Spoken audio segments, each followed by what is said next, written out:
नमो भगवते वासुदेवाय नमः। आप सभी का हमारे चैनल कर लो बातें में हार्दिक स्वागत है। आज हम आषाढ़ मास महात्म्य के पावन अध्याय 28 का श्रद्धापूर्वक श्रवण करेंगे।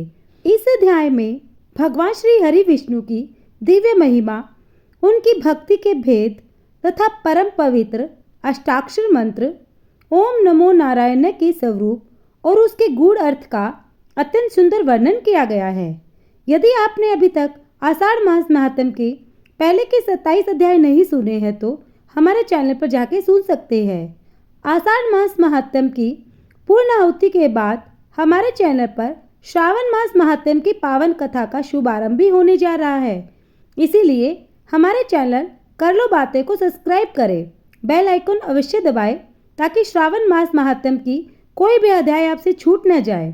तो आइए भगवान श्री हरि विष्णु और माता लक्ष्मी का स्मरण करते हुए श्रद्धा और भक्ति के साथ आषाढ़ मास महात्म्य के 28वें अध्याय का शुभारंभ करते हैं।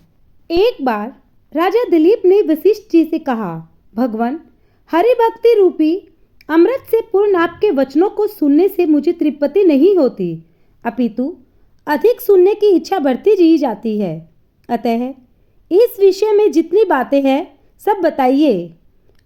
मुनि श्रेष्ठ, इस भयानक संसार रूपी वन में आध्यात्मिक, अति बौद्धिक और अति दैविक इन तीनों तापों के दावानल की महाज्वाला से संतप्त हुए मनुष्यों के लिए श्री हरि भक्ति रूपी सुधा के समुद्र को छोड़कर दूसरा कौन सा आश्रय हो सकता है। महामुनि, जिनकी सदा मुनिजन उपासना करते हैं, उन परमात्माओं की भक्ति के विभिन्न रूपों का इस समय विस्तारपूर्वक वर्णन कीजिए। वशिष्ठ जी ने कहा, राजेंद्र, तुम्हारा प्रश्न अत्यंत उत्तम है। यह मनुष्यों को संसार सागर से पार उतारने वाला है। भगवान विष्णु की भक्ति नित्य सुख देने वाली है। प्राचीन काल में कैलाश पर्वत के शिखर पर भगवती पार्वती जी ने लोक पूज्य भगवान शंकर जी से इसी महान प्रश्न को पूछा था। पार्वती जी बोली, हे देवेदेव, हे त्रिपुरासुर का संहार करने वाले महादेव, हे सुरेश्वर, मुझे विष्णु भक्ति का उपदेश दीजिए जो सब प्राणियों की मुक्ति देने वाली है। श्री महादेव जी ने कहा, हे सब लोगों का कल्याण करने वाली महादेवी, तुम्हें साधुवाद है। तुम भगवान लक्ष्मीपति के उत्तम महात्म्य के विषय में प्रश्न करती हो। यह अत्यंत उत्तम है। हे पार्वती, तुम धन्य हो, पुण्य आत्मा हो और भगवान विष्णु की भक्त हो। तुम्हारा कल्याण हो। मैं तुम्हारे शील रूप और गुणों से सदा ही संतुष्ट रहता हूँ। हे गिरजे, मैं उत्तम भागवत भक्ति भगवान विष्णु के स्वरूप तथा उनकी महिमा का वर्णन करता हूँ। सुनो, भगवान नारायण ही परमार्थ तत्व है। वे ही विष्णु, वासुदेव, सनातन, परमात्मा, परब्रह्मा, परम ज्योति, परात्पर, अच्युत, पुरुष, कृष्ण, ईश्वर, शिव, सर्वेश्वर, नित्य, सर्वगत, स्थाणु, रुद्र, साक्षी, प्रजापति, यज्ञ, यज्ञपति, ब्रह्मा, हिरण्यगर्भ, सविता, लोककर्ता, लोकपालक और विभु आदि नामों से पुकारे जाते हैं। वे भगवान विष्णु अक्षर के वाच्य, लक्ष्मी से संपन्न लीलाओं के स्वामी तथा सबके प्रभु है। उन्हीं से इस समस्त जगत की उत्पत्ति होती है। वे जीव समुदाय और मोक्ष के भी स्वामी हैं। वे विश्व आत्मा, सहस्त्र मस्तक वाले, सहस्त्र नेत्रों वाले तथा सहस्त्र चरणों वाले हैं। उनका कभी अंत नहीं होता, इसीलिए वे अनंत कहलाते हैं। लक्ष्मी जी के पति होने से वे लक्ष्मीपति नाम धारण करते हैं। योगी जन उनमें रमन करते हैं, इसीलिए उनका नाम भी राम है। हे पार्वती, उन लोक प्रधान जगदीश्वर भगवान वासुदेव के महात्म्य का जितना मुझसे हो सकेगा वर्णन करता हूँ। वास्तव में तो मैं ब्रह्मा जी और संपूर्ण देवता मिलकर ही उनका पूरा वर्णन नहीं कर सकते। संपूर्ण उपनिषदों में भगवान की महिमा का ही प्रतिपादन है और वेदांत में उन्हें ही परमार्थ तत्व निश्चित किया गया है। अब मैं भगवान की उपासना के अलग अलग भेद बताता हूँ, वह तुम सुनो। भगवान का अर्चन, उनके मंत्रों का जप, उनके स्वरूप का ध्यान, उनके नाम का स्मरण, कीर्तन, श्रवण, वंदन, चरण सेवन, चरणोदक का सेवन, उनका प्रसाद ग्रहण करना, भागवत भक्तों की सेवा करना, द्वादशी व्रत का पालन करना, तुलसी के वृक्ष लगाना, यह सब देवादिदेव भगवान विष्णु की ही भक्ति है, जो भाव बंधन से छुटकारा दिलाने वाली है। संपूर्ण देवता के लिए और मेरे लिए भी पुरुषोत्तम श्री हरि ही पूजनीय है। ब्राह्मणों के लिए तो वे विशेष रूप से पूज्य है। अतः ब्राह्मण को उचित है कि वह प्रतिदिन विधि पूर्वक श्री हरि का पूजन करे। श्रेष्ठ द्विज का अष्टाक्षर मंत्र का अभ्यास करना चाहिए। प्रणव को मिलाकर ही वह मंत्र अष्टाक्षर कहलाता है। मंत्र है ओम नमो नारायण। इस प्रकार इस मंत्र का अष्टाक्षर जानना चाहिए। यह सब मनोरथ की सिद्धि करने वाला तथा समस्त दुखों का नाश करने वाला है। इसे सर्व मंत्र स्वरूप और शुभ कारक माना गया है। इस मंत्र के ऋषि और देवता लक्ष्मीपति भगवान नारायण ही है। छंद गायत्री है। प्रणव को इसका बीज कहा गया है और भगवान से कभी विलग न होने वाली भगवती लक्ष्मी को विद्वान पुरुष इस मंत्र की शक्ति कहते हैं। इस मंत्र का पहला पद ओम, दूसरा पद नमः और तीसरा पद नारायण है। इस प्रकार यह तीनों पद वाला मंत्र बताया गया है। प्रणव में 3 अक्षर है, अकार, उकार और मकार। प्रणव के तीनों वेदों का स्वरूप बताया गया है। यह ब्रह्मा का निवास स्थान है। अकार से भगवान विष्णु का, उकार से भगवती लक्ष्मी का, मकार से उन दोनों दासभूत जीवात्मा का कथन है, जो 25वां तत्व है। इस प्रकार मध्य अक्षर उकार के द्वारा जीव के दास भाव का ही प्रतिपादन किया जाता है।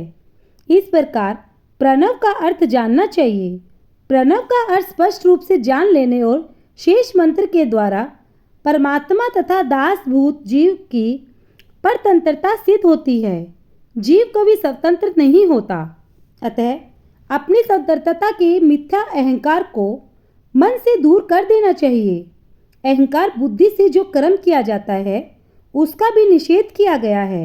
नमः शब्द में जो मैं है वह अहंकार का वाचक है, न उसका निषेध करने वाला है। अतः इससे जीव को अहंकार त्यागने की प्रेरणा मिलती है। अहंकार से युक्त मनुष्य को तनिक भी सुख नहीं मिलता। जिसका चित्त अहंकार से मोहित है वह घोर अंधकार में नरक में गिरता है। अतः अपने सामर्थ्य पर निर्भर रहना छोड़ देना चाहिए। ईश्वर के सामर्थ्य से उसके लिए कुछ भी असंभव नहीं है। अपना सब भार भगवान लक्ष्मीपति को समर्पित करके उनकी आराधना में ही कर्म करना चाहिए। श्री हरि परमात्मा है, मैं सदा उनका दास बना रहूं। इस भावना से स्वेच्छा पूर्वक अपनी आत्मा को ईश्वर की सेवा में लगाना चाहिए। इस प्रकार नमः के द्वारा अहंता और ममता का त्याग करना उचित है। यह मैं और मेरा की बुद्धि ही संसार बंधन का मूल कारण है, वही कर्मों के बंधन में डालती है। अतः विद्वान पुरुष अहंकार का त्याग करे।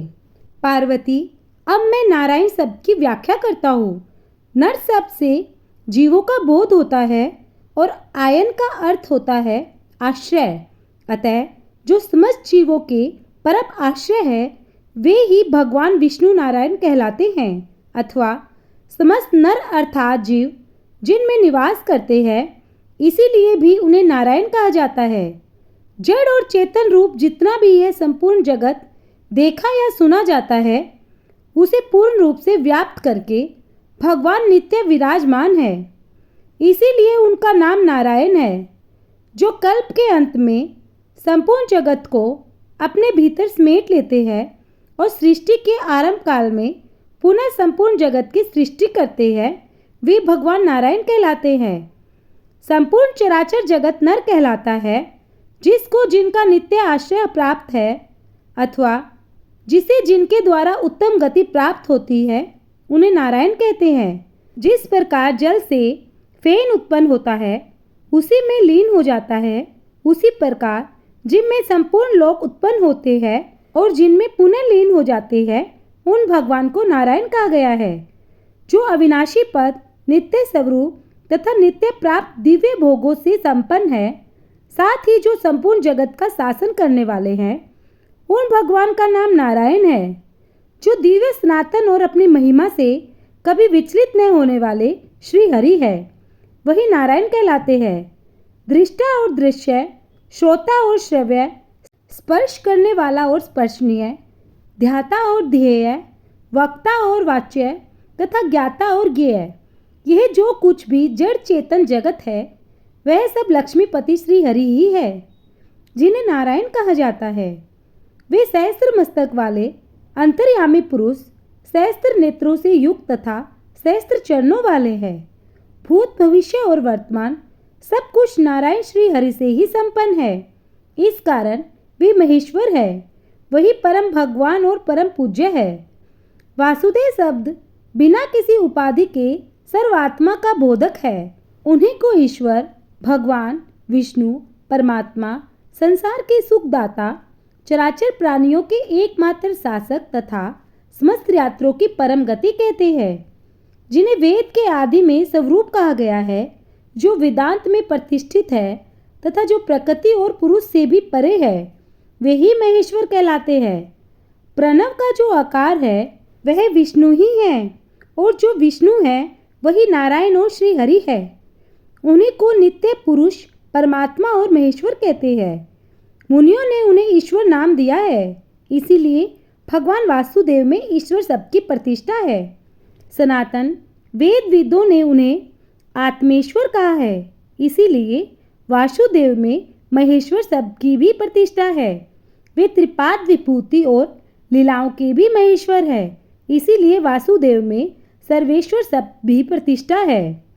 जो यज्ञ के ईश्वर, यज्ञ स्वरूप, यज्ञ के भोक्ता, यज्ञ करने वाले, विभु, यज्ञ रक्षक तथा यज्ञ पुरुष है, वे ही भगवान परमेश्वर कहलाते हैं। वही यज्ञ के अधिशूर होकर समस्त हवियों को भोग ग्रहण करते हैं। वे ही इस लोक में अविनाशी श्री हरि एवं ईश्वर कहलाते हैं।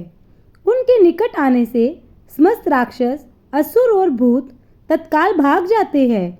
जो विराट रूप धारण करके अपनी विभूतियों से तीनों लोकों में तृप्त करते हैं, वे पापों को हरण करने वाले श्री जनार्दन ही परमेश्वर है। जब पुरुष रूपी यज्ञ के द्वारा देवताओं ने यज्ञ किया, तब उस यज्ञ से नीचे और ऊपर दोनों ओर दांत रखने वाले जीव उत्पन्न हुए।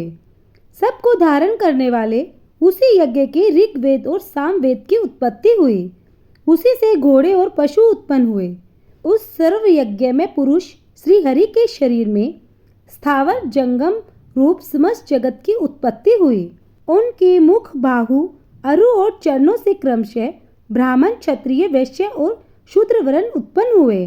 भगवान के चरणों से पृथ्वी, मस्तक से आकाश का प्रादुर्भाव हुआ। उनके मन से चंद्रमा, नेत्रों से सूर्य, मुख से अग्नि, श्वास से वायु, नाभि से आकाश तथा संपूर्ण चराचर जगत की उत्पत्ति हुई। सब कुछ श्री विष्णु से ही प्रकट हुआ, इसीलिए वे सर्वव्यापी नारायण स्वर में कहलाते हैं।